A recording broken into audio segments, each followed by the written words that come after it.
No, ain't gonna work, buddy. This is, though.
That old hymn is one of my earliest childhood memories. My mother used to sing me to sleep with it. Then Mother sang that song for a great many other people, too, because before she married Father, she'd been a well-known singing evangelist, and this was, you might say, her theme song. She sang it at the great camp meetings of the 1870s, and once at the request of a dying president. Standing in his doorway, Mother sang for James A. Garfield as he lay mortally wounded at Long Branch, New Jersey.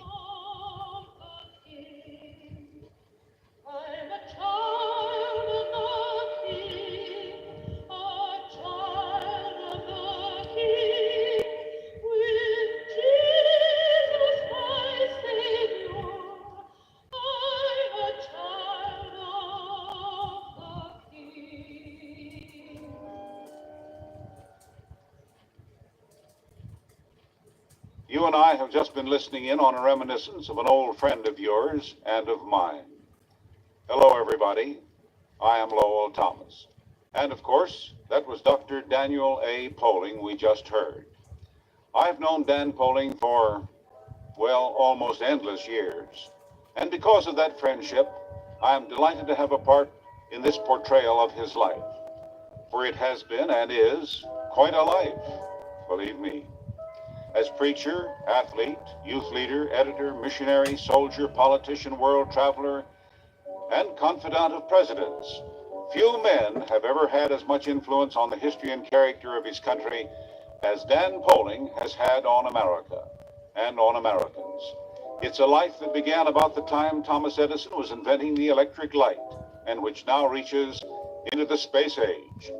Dan Poling is past 80 years of age, but for those of us who know the vitality of this man, it wouldn't be surprising if, when we land our first man on the moon, it will turn out to be Dan Poling in a spacesuit.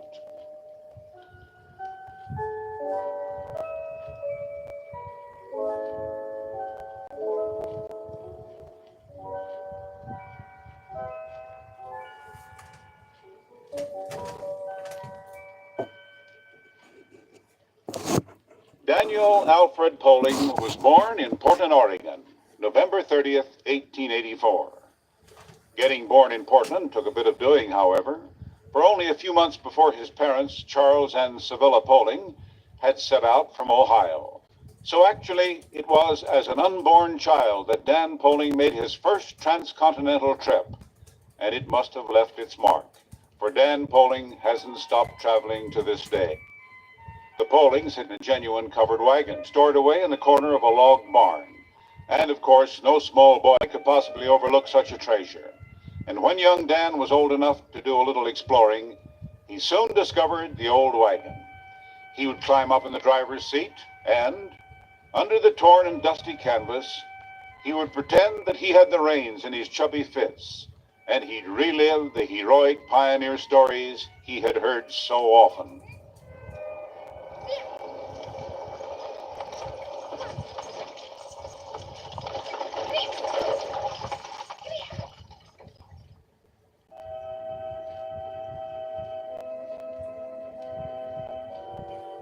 The fact that my parents were true pioneers always fascinated me. Those pioneers were the doers, the builders, the strong people who opened the wilderness and possessed it at last. It was upon their courage that our unique freedom was built, with all its institutions of church and home and school, of industry and government. As a boy, I never tired of hearing about the wagon trains. My father was a good storyteller, and I could see those wagons at dusk cautiously circling and settling in for the night. And I could see the mountain guards keeping watch, and I could hear the prayers before the evening meal, and after, around the campfires, I could hear the singing.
Young Dan's formal education was begun in Portland, which in those days was still a rough frontier town. Dan says his elementary school, called Stevens Addition, would likely be closed down today as a delinquent institution. Professor Davis, the principal, occasionally had to use his fists in order to maintain discipline.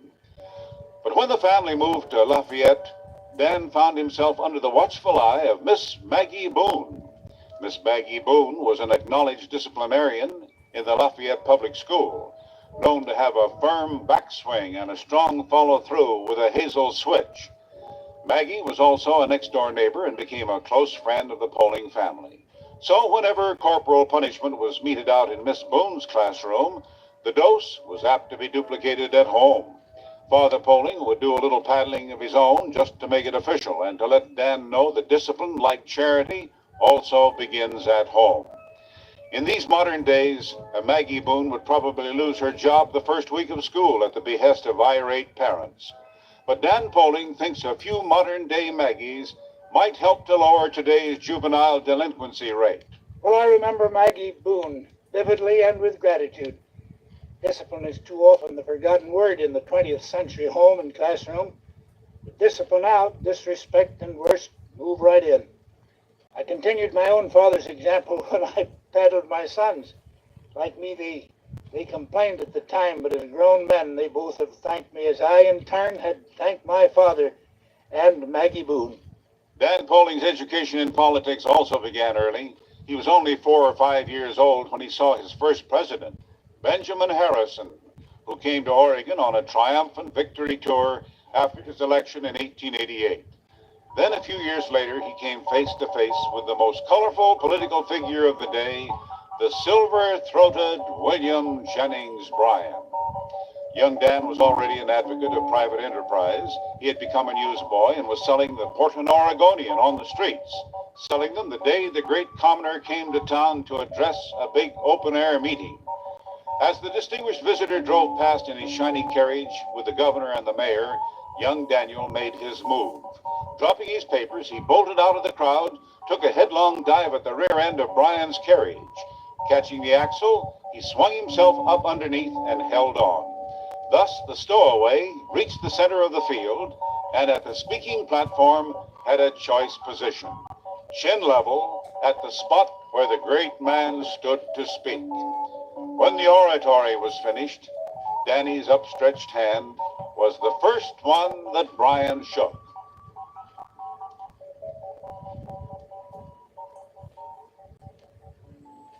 And I'll never forget that day, Lowell. It was a great moment in the life of a 10-year-old boy. Years afterward, I was privileged to introduce Mr. Bryan at a Christian Endeavor convention in Ohio. And I told the story of our first handshake. It seemed to please him very, very much. Of course, what I did not tell him was that I had not voted for him in the 1908 presidential election. Although I admired and loved the man, I did not agree with many of his political views. All the Poling children who lived to the age of going finally went to college, even if Father Poling had to found one college and preside over the destinies of another in order to get his whole brood through.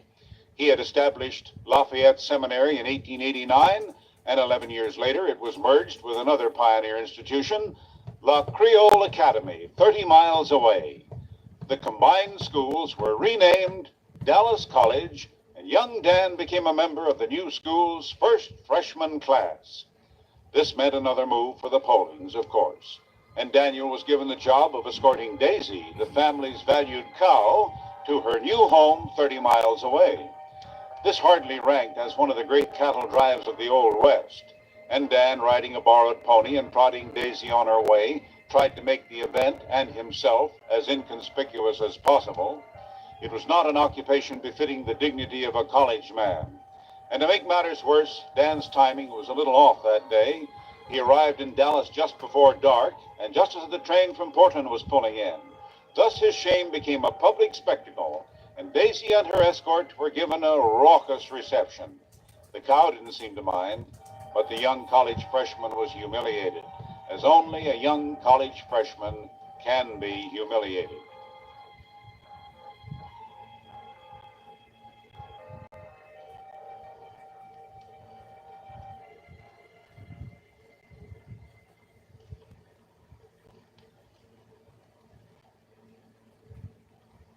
Is that it? When Dan Poling entered Dallas College, he had just about decided that he wanted to be a lawyer. But toward the end of his senior year, he heard the high call of his Christian faith. At a YMCA conference in Gerhardt Park that spring, he became a student volunteer for overseas missions, expecting eventually to go to China. At about that same time, he was also licensed to preach by the Oregon Conference of the United Evangelical Church. In those days, his church did not absolutely require a seminary course, and young Poling was considered to have considerable ability for the pulpit and a great deal of consecration. His consecration had been evident for some months. Earlier, in 1903, as an unlicensed student, he had nevertheless served the pulpit of the United Evangelical Church in Independence, Oregon, about 10 miles from Dallas. However, his consecration had one bad moment that year. The young would-be preacher, in addition to his piety, was also the star athlete at Dallas College. In fact, one day, against the much larger Willamette University, Dan Poling was what the sports writers today would call a one-man gang. He led his track team to an upset victory over Willamette. All he did that day was take first in the 50 and 100-yard dashes, in the half-mile run, in the high jump and the broad jump, run the anchor leg on the winning mile relay team, and finish third in the discus throw. Dan also played contact sports, football and basketball. And although the Dallas student body never numbered more than 150, the little school managed to turn out a basketball team which won the Oregon State Championship, with Daniel A. Poling as its captain. It was after a particularly rough basketball game against Oregon State that young preacher Poling was to experience his first embarrassment in front of a congregation. As Dan stood in the pulpit that Sunday morning, two black eyes did little to enhance his saintly look. He managed to get through the sermon all right, but when it came time for the congregation to kneel in prayer, the leader of the flock couldn't make it. His two bunged-up knees just wouldn't bend, and he led the prayer propped at an awkward angle, hanging onto the lectern with his fingertips.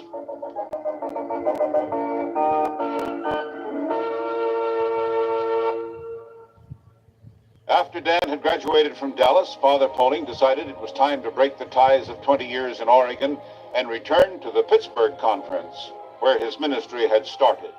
Thus it was that his son Daniel, a missionary volunteer, found himself not in Canton, China, as he might have expected, but in Canton, Ohio. There he was given his first church, Trinity United Evangelical, as a student pastor under Reverend Noah W. Sager.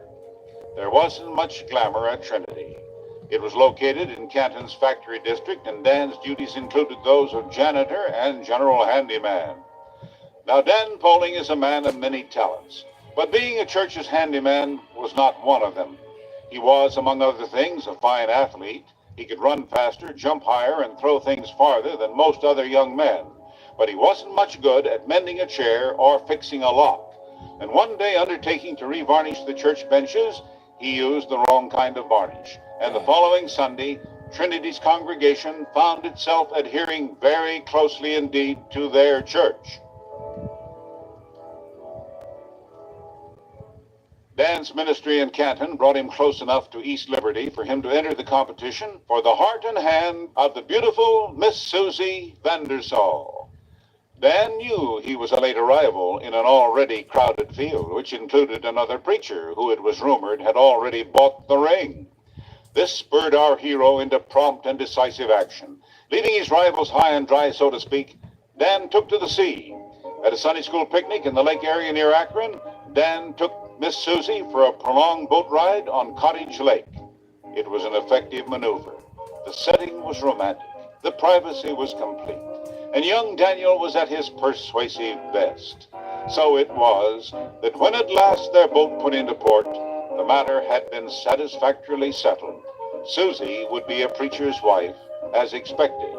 But there had been a last-minute change in preachers.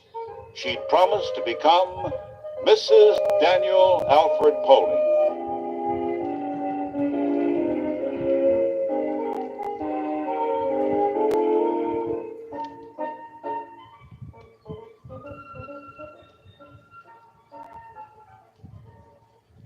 Susie and Dan were married that September in the big old Vandersall house in East Liberty.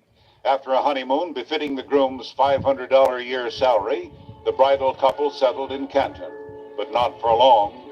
The Poling productivity for travel was setting in early. Within a year, Dan was appointed student pastor of the Wesley Avenue United Evangelical Church in Columbus. Here, Daniel Crane Poling, first of the 4 Poling children, was born with his father assisting in the delivery. He was a last-minute replacement for the practical nurse who had gone into a fit of hysterics at the crucial moment.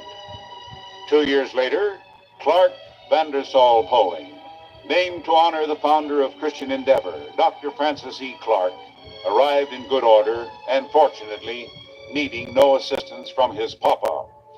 In 1912, the Poling family welcomed its first daughter, Mary Sevilla, who survived the pokings and pulling of her 2 brothers, both of whom claimed he had prayed hardest for a little sister and that Mary was his. Then 4 years later came little Jane to round out the family. And for the time being, at least, the Poling nursery was complete.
Definitely the end of side 1.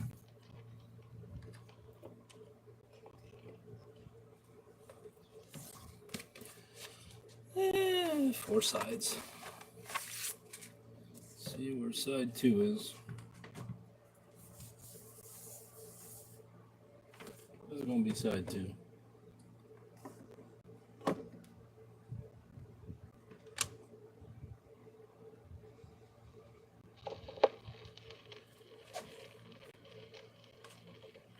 Even as a lowly student pastor, Dan Poling's leadership qualities were already showing. And in 1908, he left his post in Columbus to become General Secretary of the Ohio Christian Endeavor Union. Along with most Protestant churches at that time, Christian Endeavor was a strong supporter of the Prohibition movement. And it wasn't long before the Prohibition Party discovered this dynamic young man. It was Virgil G. Hinshaw, the youthful and dedicated national chairman of the Prohibition Party, who not only drew Dan into anti-liquor activities, but also persuaded him to run for governor of Ohio on the Prohibition ticket in 1912. Neither Hinshaw nor young Poling had any illusion about winning, but they did want to be sure their point of view was heard. So the 27-year-old candidate set out with the vigor that was to carry him through many a later battle to see that his party was heard loud and clear. He made his point, too, for the votes Dan got were enough to swing the election away from the candidate who was an out-and-out wet. There were several interesting sidelights to that campaign. One took place in Darke County, where I was born, where Dan ran into a young fellow who was to become a lifelong friend and associate. But let's have that same young fellow tell you about it. His name was, you probably guessed it, my old neighbor, Norman Vincent Peale. Dan was running for governor of Ohio on the Prohibition ticket.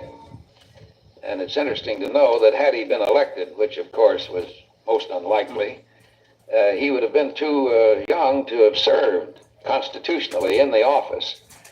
But he put up a great campaign. My father was his campaign manager in Darke County, one of the few counties in the state that he did carry. But he came there on a campaign speech. He spoke in the Methodist Church. I can see it as though it were yesterday. I was sitting on the front seat, just a young boy. And here was this vigorous, tall, black-haired giant of a man standing in the pulpit, and his eyes blazed with conviction. And he always was able to reach me with his speech. He really always did communicate with me, and he got me that day, and has held me ever since. At the 1950 International Convention of Christian Endeavor in the old Chicago Coliseum, Dr. Clark, Francis E. Clark, the beloved founder of Christian Endeavor, fell sick at the last moment. So the job of presiding over that huge gathering fell to his assistant, a young fellow named Daniel A. Poling. That was before we had public address systems and loudspeakers, and in order to be heard in a big barn of a place like the Coliseum, you really had to use those old vocal cords. Well, Dan managed to make himself understood even by those in the back of the hall, and to this day he claims it was his vocal volume, as much as anything else, which prompted those delegates to elect him Associate President of the International Society of Christian Endeavor. In those days before radio and television, big religious gatherings like this one, Christian Endeavor conventions, youth rallies, camp meetings, and the like, had been very much a part of the American scene. They generated an atmosphere of great enthusiasm and helped to make religion seem like the vital living thing it is.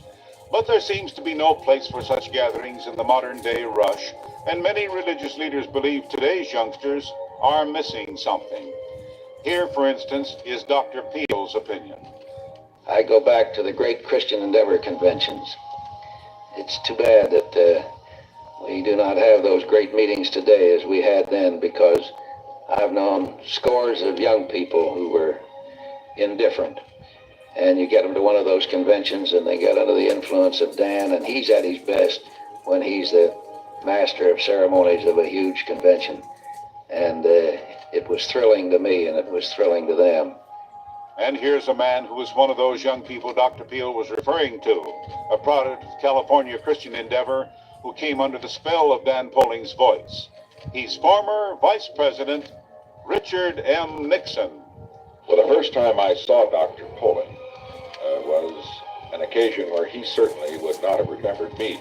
because I was one of hundreds of young Christian Endeavor members. I think I was perhaps in grade school at the time, maybe 11 or 12 years of age, who attended a meeting in Whittier, California, which he addressed. Dr. Poling, to thousands of Christian Endeavor members across the nation, was really Mr. Christian Endeavor as far as we were concerned.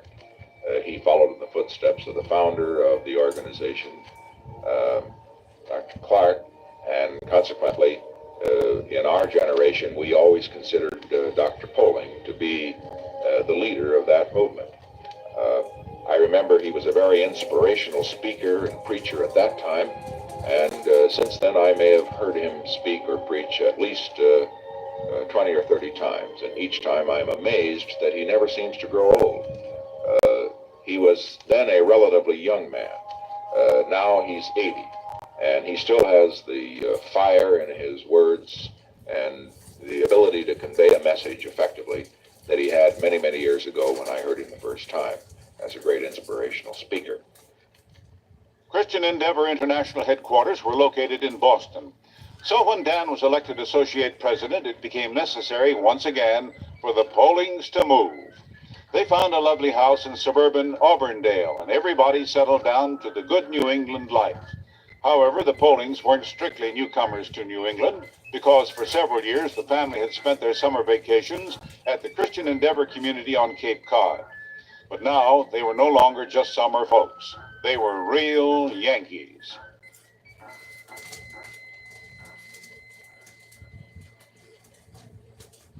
Well, we loved old New England, and after my work brought me and the family to New York, I wanted to keep our roots in New England. So I bought a big old rundown pre-revolutionary house on a tract of mountainous and heavily wooded land in Deering Township in New Hampshire. Actually, there were two houses attached end to end, and so we called it Long House. For many years, Long House was a place of great happiness for 3 generations of the Polings. Family album is full of Longhouse pictures of parties and weddings and a picnic on top of Wolf Hill. Today, Longhouse is part of Christian Herald's charitable activities. Each summer, 50 teenage boys and girls enjoy Longhouse as part of an advanced program of youth care and guidance leadership. And as the program develops, it is hoped that college scholarships will carry the work to completion. Meanwhile, Longhouse is fulfilling a destiny that measures up to the love all the Polings feel for that beautiful place.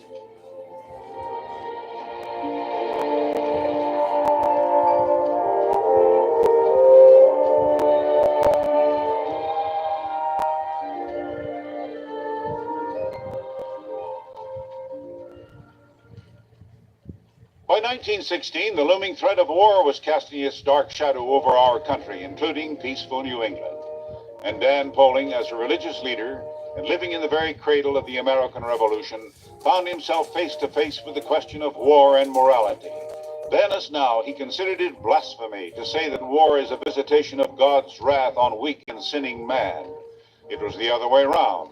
War is sin, and man has made it. But Dan Poling knew he couldn't serve God by pretending war was none of his business. He knew he would stand with the millions of Americans who, in Christian conscience, entered into the unspeakable ordeal of war. These views haven't changed. In fact, here is a more recent statement of Dan's belief. The world's bitter racial and religious antagonisms are coming to be recognized, like the sin of war itself, for what they are. The self-punishment of man rather than the will of God. In such a world, no more than any other nation can the United States remain apart. Here then is the lesson for each of us and for our country. We must accept our destiny, not in sterile fear nor in self-pity, but with the propagating power of a marching faith.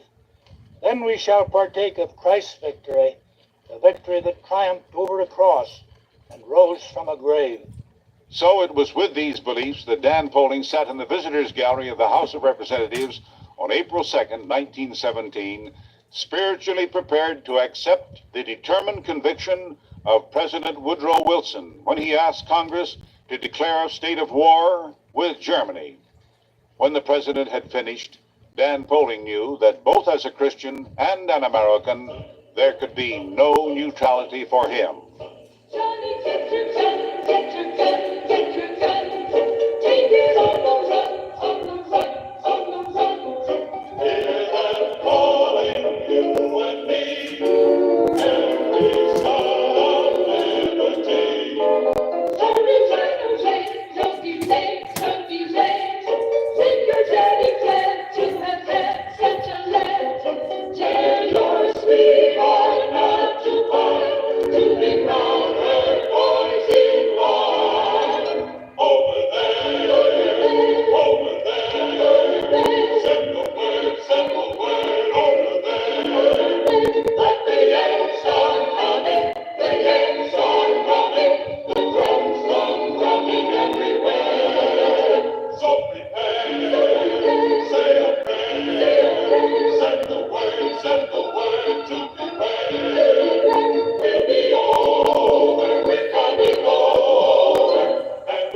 went to France with not one but two assignments. Under John R. Mott, he was to carry on the duties of a YMCA secretary.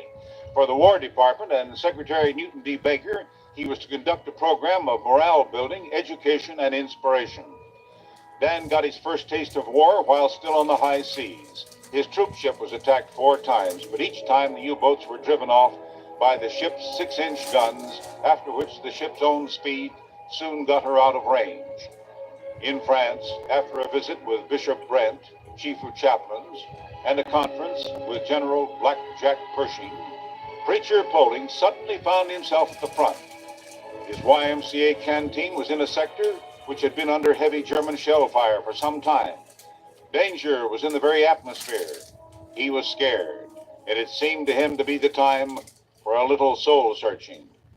Prayer has been and is my soul's breath.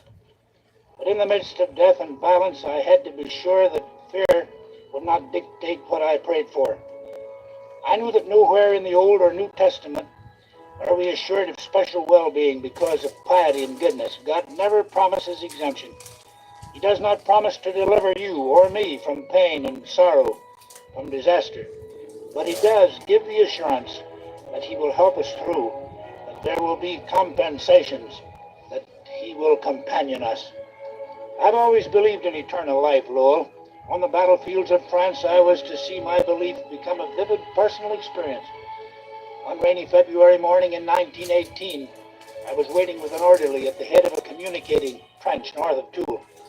An American machine gun crew was coming out with their lieutenant bringing up the rear. The lieutenant recognized my uniform and stopped to ask the way to the nearest canteen. His face was flushed and red with fever. Tonsillitis, he croaked, pointing to his throat. Then he stumbled on after his men and was in the open when a shell exploded. The orderly and I heard it coming and dove safely into the mud. Not the lieutenant and his men. It was a direct hit, and we ran quickly to see whether there was anything we could do. There on that blood-soaked bit of French soil, I experienced the comprehension of immortality. I knew the lieutenant with the aching throat, the boy with whom I had just talked, was not in what I was picking up. But I knew he was somewhere. I knew that there had been authority enough to bring his life into being and to carry it from his mother's womb to this awful end. Did the great creative power will that this young man be extinguished in this place, at this time, and so violently? Was this finality? Was the authority able to create, but unable to continue the very life it had created? My heart and mind rejected both conclusions. I knew then that his life had not stopped where I picked up his body. I knew then, as I know now, that he went on. It was a conviction, it was an experience. It was something so real that it left me at the moment all but unmoved before the pitifully broken body.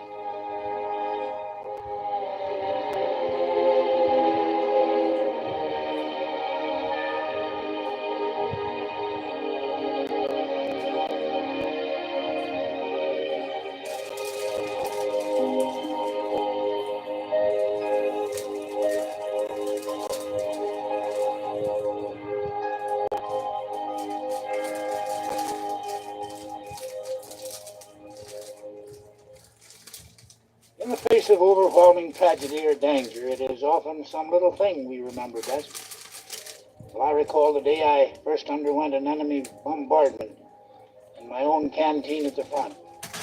There were half a dozen war-weary American boys in that cellar with me, including a very homesick lad from Montana. I'd been trying to cheer him up when the bombing started. Later, when things quieted down just a little, Montana went over to our battered old talking machine and thumbed through a stack of records until he found the one he wanted. He put it on the turntable, removed his helmet, sat down on a box directly in front of the sound chamber, and waited for the first note, his unshaved chin resting in his grimy fist. Then he and the rest of us listened, spellbound, while Alma Gluck sang My Little Gray Home in the West. Each of us not only listened for himself, but all of us seemed also to be listening for the boy from Montana. It was as though everybody understood just what he was thinking, and we remembered too. There are little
March 1918, YMCA Secretary Poling got caught out in the open by a German bombardment while returning from an errand of mercy at the front near Seicheprey.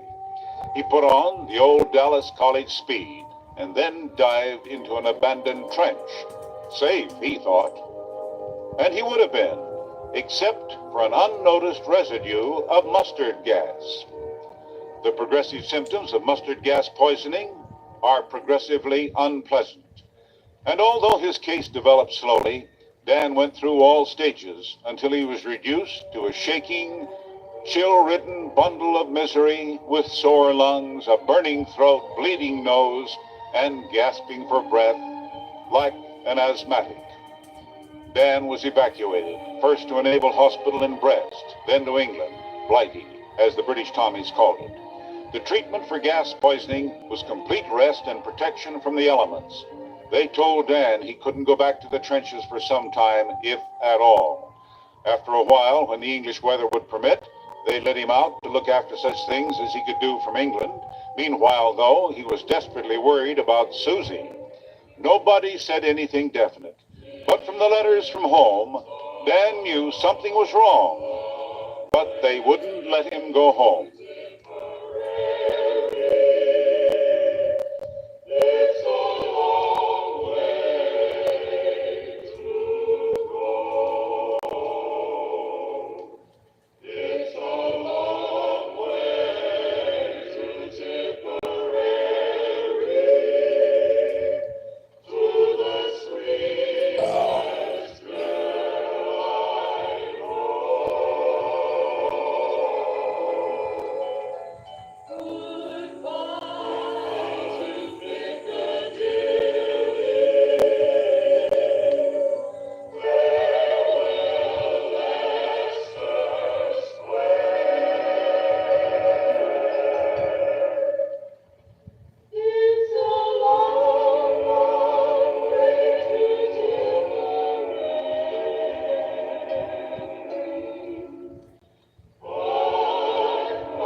Dan Poling was invalided home that summer, but when his ship docked in New York, he was pleased, but also puzzled, to see his good Christian Endeavor friend Amos Wells waiting at the pier. The truth was that Susie was desperately ill, and Wells had made the trip from Auburndale hoping to break the news gently. Whooping cough, contracted at Clark's birth, had become a chronic condition, and in the months Dan had been away, her condition had worsened alarmingly. As Professor Wells and I went up the tree-shaded street from the Auburndale station, anxiety quickened my pace until I ran. Then, when still some distance away, I caught my first glimpse of Susie. She stood in the doorway, smiling and as beautiful as ever. When I got closer, I could see the shocking truth. My wife had forced herself to stand in the doorway as she knew I would wish to see her. But she never stood again like that. It was as if she had willed herself to be there when I returned. When I returned to be again the father of our children. And in the quick days that followed, I saw the mother of my sons and daughters slip away from me.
Susie died in a sanitarium in Attleboro.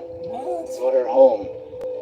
My beloved Christian endeavor associate Dr. Francis E. Clark conducted the simple home funeral services. Then we took Susie's body back to Ohio. There in a beautiful old cemetery, almost within sight of the great house where we met and had been married. With the children at my side, I said farewell to my beloved. Farewell, but not goodbye.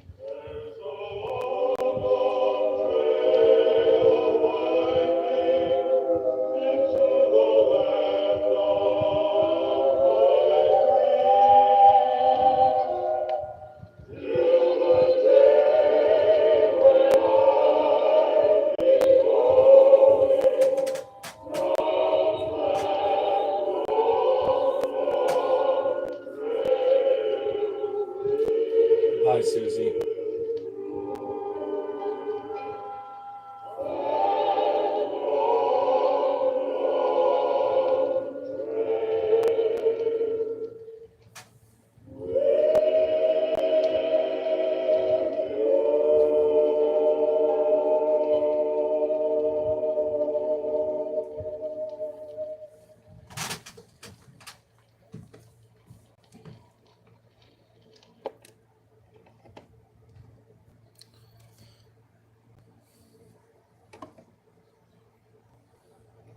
Whoa. Look at that. For the next year, a distraught Dan Poling tried to find his way without Susie. The children were sent to live with their grandparents for a while. And it was there, Lowell, that my youngest sister Mabel, only 19, forever dearest Mebs, was mother to my motherless four. But something would have to be done. So Dan took his problem to the Lord, and the answer came. Her name was Lillian. Dan had first met Lillian Diebold in Canton, Ohio, when they were both small children. Their friendship was renewed years later when the Polings returned from Oregon. In the meantime, Lillian had married Carl Heingartner, and after Dan and Susie were wed, the two couples saw a great deal of each other. But in less than 2 years, Carl was stricken with cancer, and after a brief interval of hope, died. Then in 1919, God saw fit to bring together these two broken families. On August 11th of that year, Lillian and Dan were married. The two Heingartner girls, Rachel Catherine and Anne Louise, joined the 4 Poling children. And these 8 people then began to mold themselves into one of the happiest families anyone ever saw.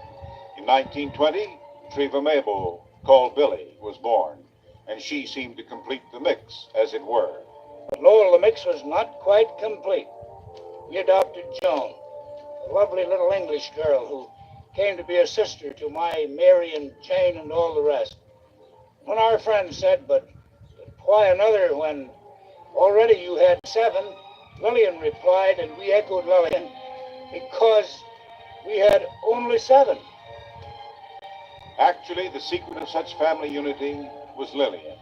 She took the Poling children into her heart and quickly won her way into theirs. The cement of love had done its work. As soon as it could be arranged after our marriage, I had formally adopted Lillian's 2 lovely daughters. Now legally as well as in every other way, Rachel Catherine and Anne Louise were Polings, with a ready-made set of brothers and sisters. And lo, right from the start, the blending of our 2 families into one was a joyous thing to watch and often a joy to hear as well. For with Lillian or Jane at the piano, our family took a musical turn. And what our children's ensemble lacked in musical quality, they made up for with their earnestness. And this, I recall, was #1 on their hit parade.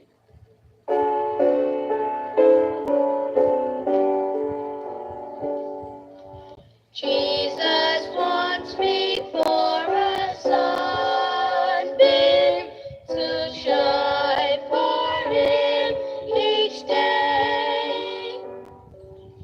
In every way try to please him, at home, at school, at play.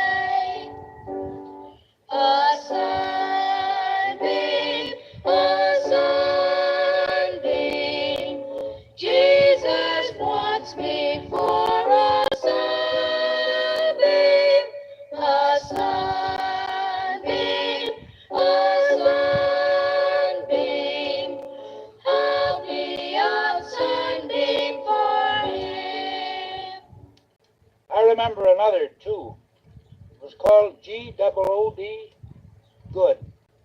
G-O-O-D, Good. It was Clark's special favorite. But also I remember that his voice always broke when he strained for the high ones as he bravely carried the melody. Someday up in heaven with the ransom band, praising him forever, round his throne will stand. G-double-O-D good, G-double-O-D good. We will try to be like Jesus, G-double-O-D good. I cannot think of my life, of our lives, without Lillian, and indeed the lives of unnumbered women and children over the world. For she's been my flying companion, and the ever-selfless one, with beauty of form and face and a veritable glory in her soul. She has lived her life for others, for us and for others, and now for 21 grandchildren and for 4 great-grandchildren. Late in 1919, Dan was granted a leave of absence from Christian Endeavor to become Associate Secretary of the Interchurch World Movement. This meant that the newly merged Poling family, together now only for 3 months, had to move to New York. But as it turned out, it was also a move that was to bring Dan Poling to the Marble Collegiate Church.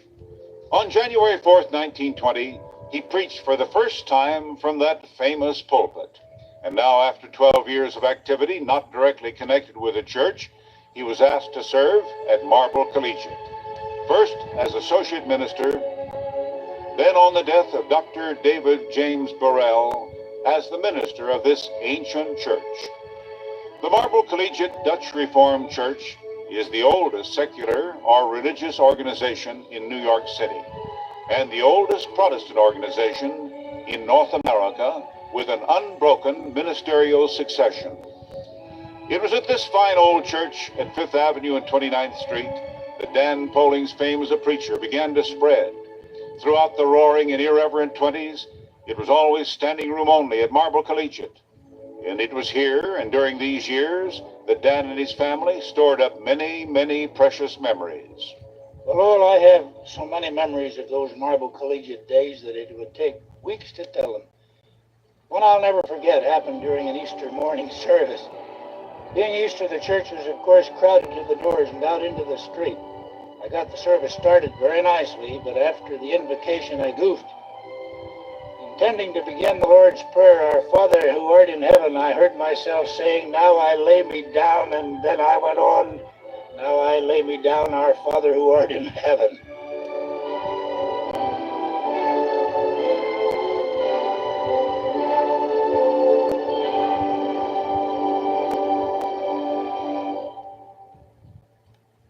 We always had great music at the Marble Collegiate Church and fine soloists, and they have great music there today. I remember Sue Harvard particularly. She had a beautiful soprano voice, and while I heard her sing everything in the hymn book, the song I remember best was Annie Laurie. And the way she sang it always put a mist over my eyes.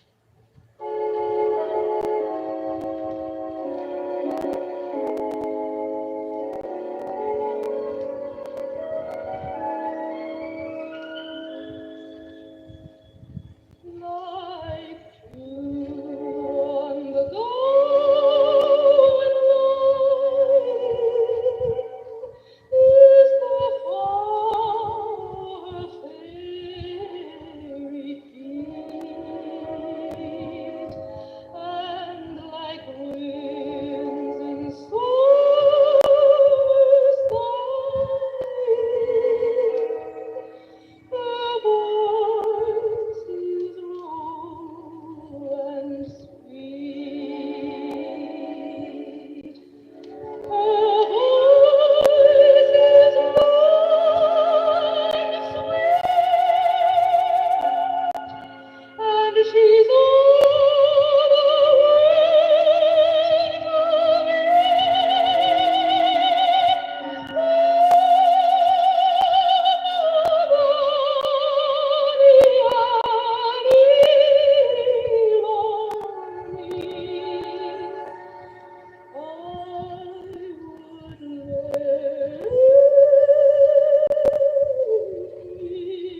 The Christian Herald was an early influence in Dan Poling's life. His mother read to him from the Herald before he was old enough to read for himself, and as a schoolboy, young Dan had submitted his maiden effort as an author, a touching tale entitled A Noble Horse, to the Herald's editors, who, alas, turned it down.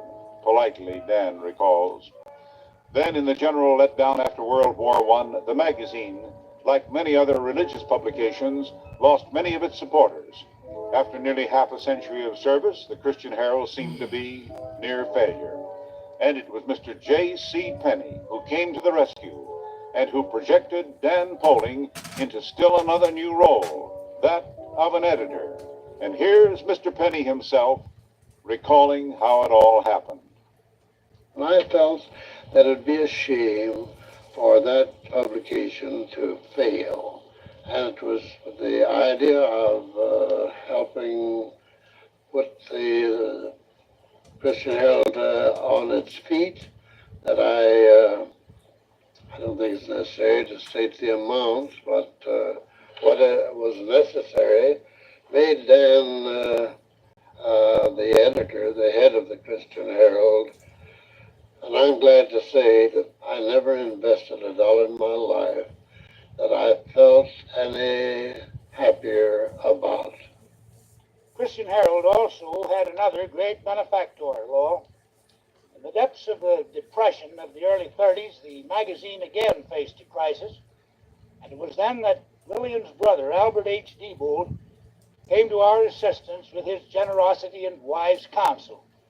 Today, the Diebold Memorial Chapel at the Christian Herald Children's Home in the Poconos is a tribute which reflects some measure of our gratitude and love for this good and great man.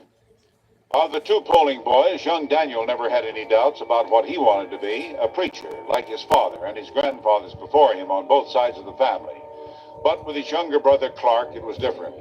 At first, Clark thought he'd be a lawyer, but something kept pulling him back toward the ministry, and the conflict seemed to spring from the boy's doubts about his own motivations. Young Clark apparently believed the ministry was, or should be, a calling, literally a calling, and not merely a career a fellow chose because that's what his father was. Slowly, and at times painfully, Clark got the answers he sought. While a student at Hope College in Michigan, he reached the first plateau of his conviction. In Detroit, where the elder Poling had a speaking engagement, Clark kept his father awake until all hours, just talking. But when Dan was about ready to ask his son to go to sleep, the words came out. "I'm going to preach. I've got to do it." But the decision to preach was only the beginning of a long, hard road for Clark. He entered Yale Divinity School and served as a student pastor in nearby South Meriden. Here he encountered problems which again raised his doubts of his qualifications to be a minister. His father tried to help, not by pampering, but by telling his son that the work of the ministry was not for weaklings. Once during a walk in the woods, Clark wanted to know what he could say to an old man in his South Meriden parish who lay dying, and who had asked Clark for a word of assurance. Dan told his son he knew only one place to go for that kind of wisdom. So there in the dry leaves, beside a country lane, father and son knelt in prayer. Clark could always give of himself to others, but he was never to have an easy time of it himself.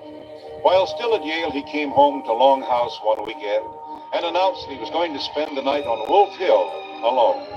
There were some things he wanted to settle within himself. Wolf Hill was a granite ledge, the highest point in the vicinity, a steep climb on one side and a sheer precipice on the other.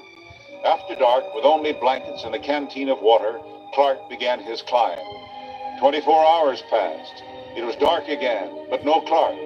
Finally, at 3 a.m., Dan could stand it no longer, and he went in search of his troubled son. At the summit, in the pre-dawn darkness, Dan found and awakened the young man. They started down together in silence. Then Clark began to speak quietly. "I thought that up there I might hear the voice. I did not hear it. But some things are clearer, and other things will be, I know. Yes, Dad, I'm glad I went up there." Walking along with him, shoulder to shoulder, I knew that my son had found himself, had made the great discovery.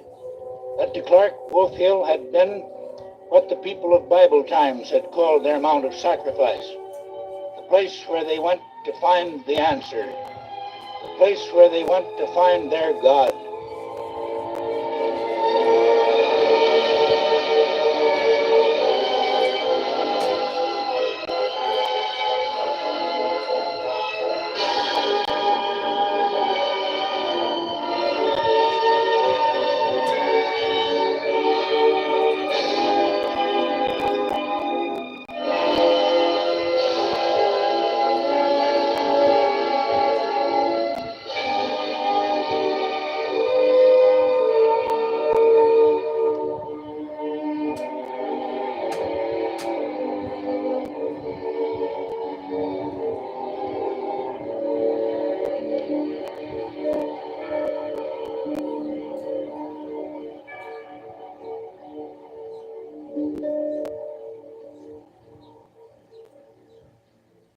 These were busy days indeed. Between Christian Herald's charities here and abroad and the ever-growing World Christian Endeavor Union, Dan quickly became a globetrotter like me. During the 20s and 30s, he was usually the central figure at any Christian Endeavor convention, wherever it may be, in London, in Berlin, in Budapest, or wherever. He himself had organized or reorganized Christian Endeavor unions in Spain, Italy, and in the Bible lands. After his first pilgrimage to the Holy Land, it became an annual custom for him to conduct a great sunrise service within sight of the tomb from which our Savior arose.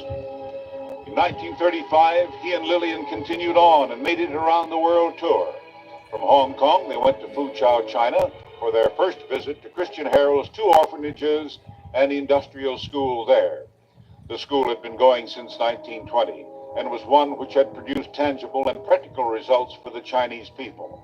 But let's hear a real expert on that subject. He is an old Christian Endeavor boy who grew up to become a medical missionary in China and later a famous United States congressman from Minnesota. Here's the Honorable Walter Judd. At Fuzhou, right off Fuzhou, in the capital of the province where I worked my first 6 years in China, the Christian Herald maintained a home an industrial home for children. This was the kind of education the Chinese needed.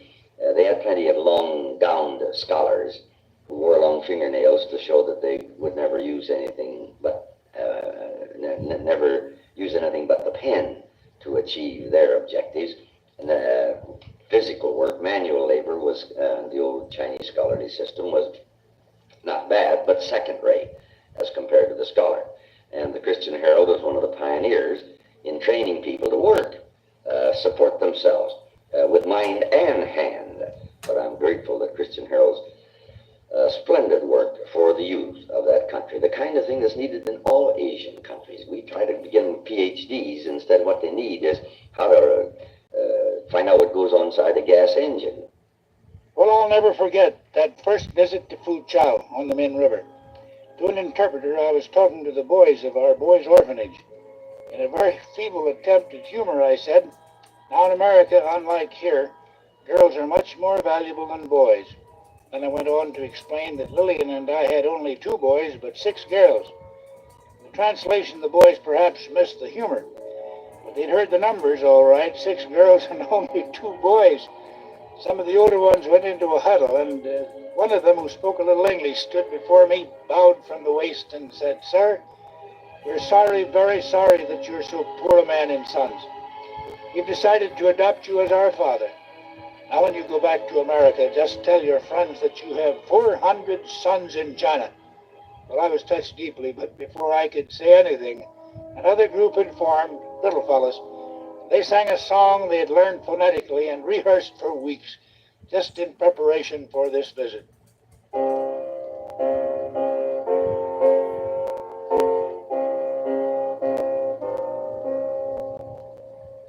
Jesus loved me, this I know, for the Bible tell me so. Little one to him belong. They are weak, but he is strong. Yes.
more record. One more record. Just you stop. All right. Side 4, here we come. Side 4. Try to get some of this dust off it. I know how you people are just dying for more Christian biography. Give the people what they don't want.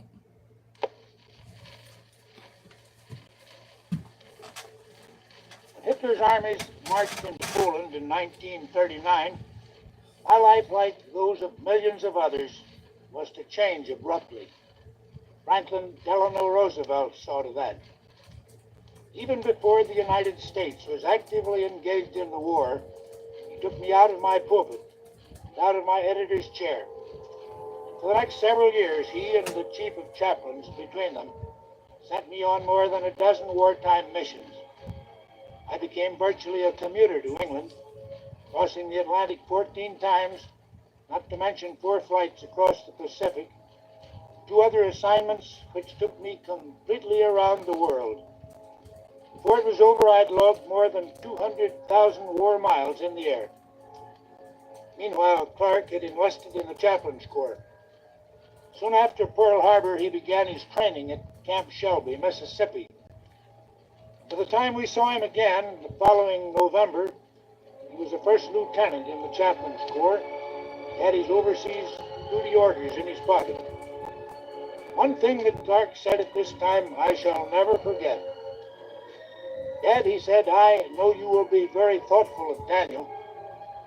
It is harder for him to stay than it is for me to go. Well, I have never forgotten that. Today, Lowell, Daniel is the greatly loved minister of the historic Fort Washington Collegiate Church in New York City.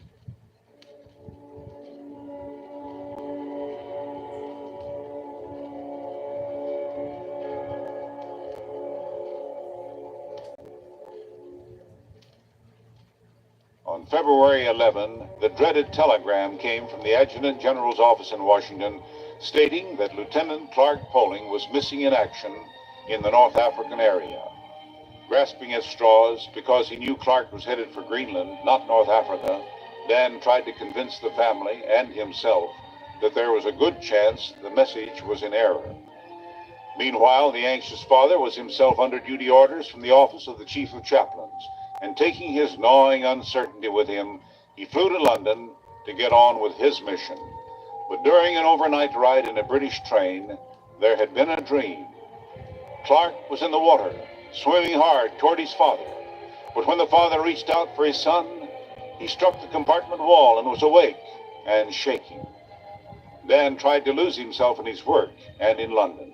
But this was a different London than the one he had known in 1918. The courageous English people were the same, resolute and cheerful, and it wasn't the bomb-wrecked ruins of a well-loved city that made the difference. It was the endless anxiety, as well as the 25 years between wars, that made it seem to Dan Poling that it was indeed a long, long way to Tipperary.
Agonizing weeks were to pass before the Poling family learned the truth.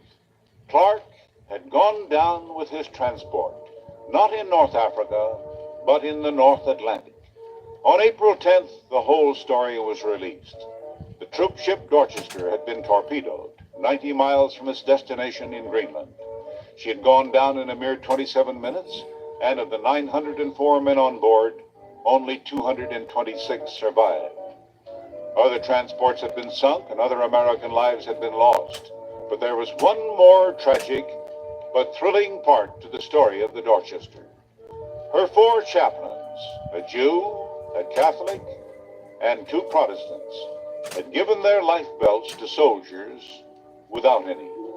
Then, after helping as many men as they could get off that stricken ship, the 4 men of God linked arms and, bracing themselves against the deck rail, there they stood praying together until the Dorchester disappeared completely.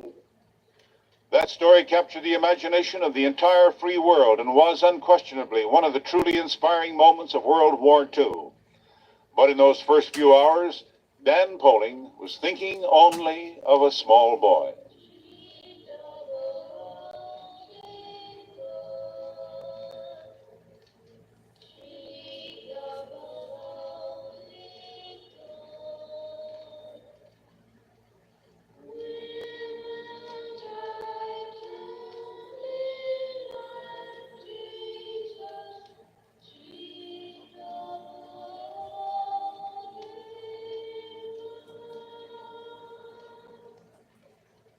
In 1936, Dr. Poling had done what, in the view of his many other commitments, he thought he'd never do again.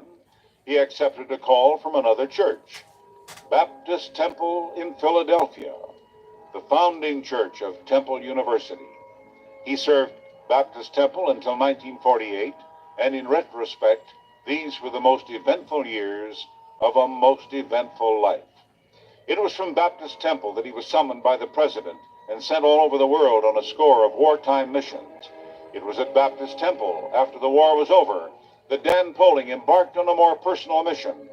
Single-handed, he raised the money and built, under the sanctuary of his church, the Chapel of the 4 Chaplains, an enduring memorial not only to the sacrifices of 4 young men, but to an idea and a holy purpose. It was in Philadelphia, too, that he got his dander up again and once more got himself involved in local politics, ending up this time running for mayor on the Republican ticket. Again, he failed to get elected, but he made the best showing any Republican has made in Philadelphia since then. Here, too, the Polings made many wonderful friendships, including that of a gracious lady who had been a family favorite for years. Louise Homer, the great opera and concert singer, was one of Dan's parishioners at Baptist Temple. And on their old wind-up phonographs, 2 generations of Polings had almost worn out the recording of the famous duet, Whispering Hope, sung by Alma Glick and Louise Homer.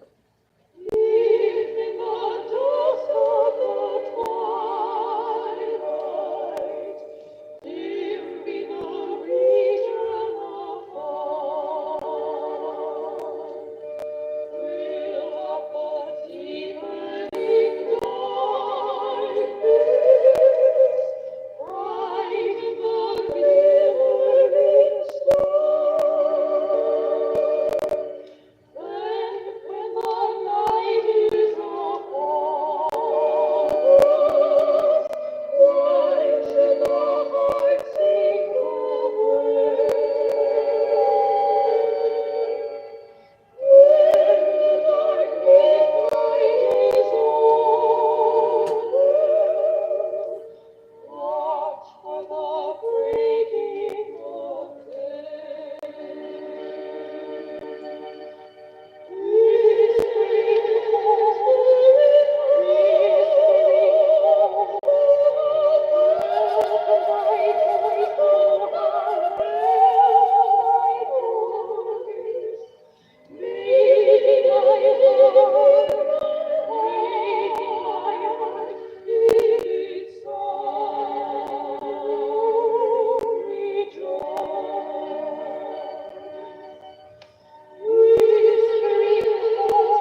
In 1956, Dan Poling was to resume his love affair with the Marble Collegiate Church. 36 years after he preached his first sermon there, he found himself back in that familiar pulpit. And here's Dr. Peel to explain how it all happened. I was on the top of a Fifth Avenue bus, and it stopped at the corner of 29th Street. And here was this old church there on the corner, the Marble Collegiate Church. And it stated on there that the pastor was Daniel A. Poling. And here was, you might say, my hero. And I sat there and contemplated the great ministry that had been his. And it was, even in the furthest stretches of my imagination, I would never have even thought that the day might come when my name would be there instead of his. And but that's the way it turned out. And when I came to the church, I immediately formed once again a fast friendship with him. Finally, after I'd been there a number of years, I persuaded him to come back and be the Sunday night preacher. And he continued in this work for 8 or 9 years, which was a great satisfaction to me. Dan Poling travels almost as much as I do, and that's saying a little. For years, he has made annual visits to Christian Herald's orphanages in Korea and on Formosa, and before the communists came in Fuzhou, China. His Easter-time pilgrimages are, of course, a Poling tradition. Since 1926, he has logged well over 2 million miles in the air. Figure it out. That's about 55,000 miles a year average. Throw in many years on trains and in automobiles, and you've got a traveling man who really gets around. So, with such an old globetrotter as the head man, it's no wonder there's such a thing as Christian Herald tours. One trip I want to be on, though, is the one that spends Easter in and around Jerusalem. I can think of no more thrilling or satisfying experience for a Christian than to take part in services at sunrise on Easter morning, conducted by this great servant of the God whose own Son in anguish had prayed there.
Lowell, it isn't very difficult to feel the majesty of the Christian message when you're standing at the very tomb from which our Savior rose. Nobody who ever attended one of these Easter sunrise services will ever forget the experience. However, there are other times in life when it isn't so easy for a man to hold fast his faith, times when it isn't enough just to believe in God, times when it is necessary, absolutely necessary, to trust in God completely and finally. There can be a world of difference between belief and absolute trust, Lord. In fact, I often think that this is what life is all about. We're constantly being tested and strengthened. For an untested faith may, when needed, turn out to be too small or even no faith at all. And Lord, I know of no surer way for any man to strengthen his faith than through prayer. It doesn't have to be my prayer, prayed my way. Prayer is universal. It is individual and as personal as God's love. It is the open door for everyone. It may be one word or no words at all, save as thoughts may be considered unspoken words. You may pray with beads and a crucifix, and I without. may pray with your hat on your head and die bareheaded. You may pray seated or standing, or as I prefer, kneeling. But whenever prayer comes from the soul's sincere desire, you may be sure that God is listening, listening when any of his children cry. Nobody who ever knew Dan Poling for more than 5 minutes could possibly have any doubt that here was a preacher who practiced what he preached, who, if necessary, wouldn't hesitate to climb down out of his pulpit to do whatever it was that was needed to be done, lead a youth movement or a crusade, be an editor who said what he meant, or a politician who meant what he said. Here indeed is a Christian soldier, and here are a few of the many who have marched with him. Here's J.C. Penney. She's been a great inspiration in my life. And here's Dr. Ralph Sockman. That's He it. made religion a living, glowing He's a thing. living motherfucking legend.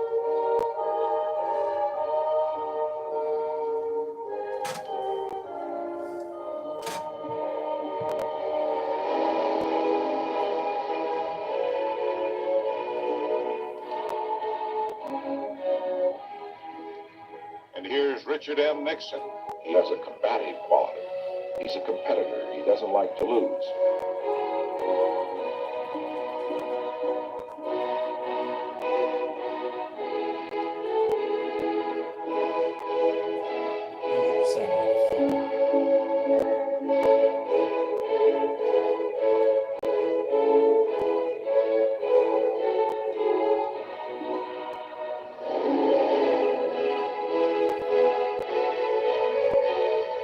And here's Norman Vincent Peale.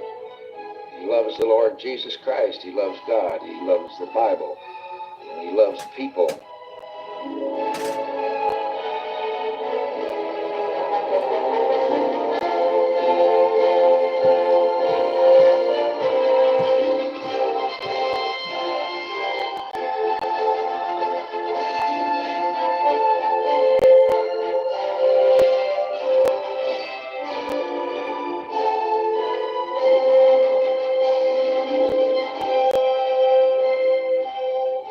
And here's Billy Graham. He has preached more sermons, written more articles, traveled more miles, and led more battles than the average preacher could do if he lived 100 lifetimes. No one can doubt that he is a man sent from God.